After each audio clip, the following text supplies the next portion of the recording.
Sometimes I think that efficiency and getting to the point of being more efficient is almost like making the New Year's resolution. I'm going to exercise more. I'm going to jog 5 miles a day. I'm going to do this, that, or the other. But we never kind of get to the point of doing it.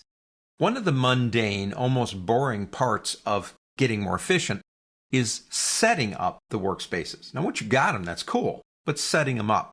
And you don't really think about what you want until you need it, and then you're working and you don't want to set up the workspace. So sit down and think through what you think you would need. And we've already played around with the interface in the last lesson. Let's just do one or two things here. Number one, we've got the mini bridge and the timeline down here. So I'm going to click on mini bridge, which opens this up. But I don't want to use it. I don't want it in this workspace. So I'm going to drag it out like this and click the little X button, and that'll get rid of it. This one down here, I don't want the timeline either. Timeline's for video. And this workspace is not for video. I'm going to come over here to my layers, channels, and paths. I'm going to drag the whole group out. I use them a lot, and to me they are very important. So I want them at the top, not the bottom. So I'm going to grab right here and drag up until I see a blue line up here. I've got them up here, so they're kind of where I want them to be. And let's do one more thing. Let's go into Window and maybe pick up something called Notes.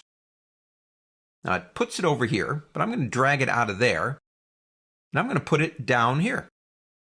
You can put them anywhere you want. So I'm in the middle of constructing this new workspace.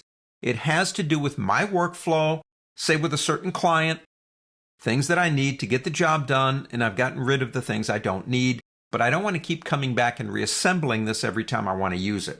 There's two ways we can do this. If you go to the word Essentials on the pull-down menu, you do have a new workspace button here, or you can go to the word Window, go down to Workspace, and there it is here too.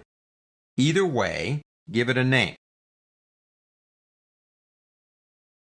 This is my Infinite Skills workspace. Now, the cool thing to remember in this chapter, we talked about creating shortcuts, making our own, and modifying the menus. If you want to add those changes, I love this, to this particular workspace, you can. If you don't, when you change the workspace, the menus and keyboard shortcuts won't change. So I've even got some special stuff there for them, and I click Save. And there it is, Infinite Skills. But if I go back to Essentials, I mean, it's still the same way I put it together. So I can go up to the word Essentials and go down to Reset Essentials. And now I'm back to the essentials that Adobe thinks are essential. But now I'm ready to work with Infinite Skills. I can do it here, or I can go to the word Window, and I can go down to Workspace and over to Infinite Skills here. Let's say over the course of time, you have developed a whole bunch of these.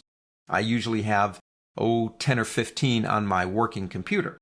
And maybe you don't need some anymore. Maybe it's a client you don't work with. Maybe you misspelled the name. Maybe you just don't like the way the name is. Maybe you want to change it. All you have to do is either come here or come to the pull-down menu, go to Workspace and select Delete Workspace. Now you can delete any workspace that isn't active. The active workspace is Infinite Skills. So you'll notice that's the only one that we really can't delete. So we have total control, and it really is kind of like a resolution. We know we should do it. It's going to make us better at what we do. It'll make Photoshop more efficient. Remember what we're trying to do, reduce complexity and increase creativity. And we can do that, at least part of it, through Workspaces. On to the next.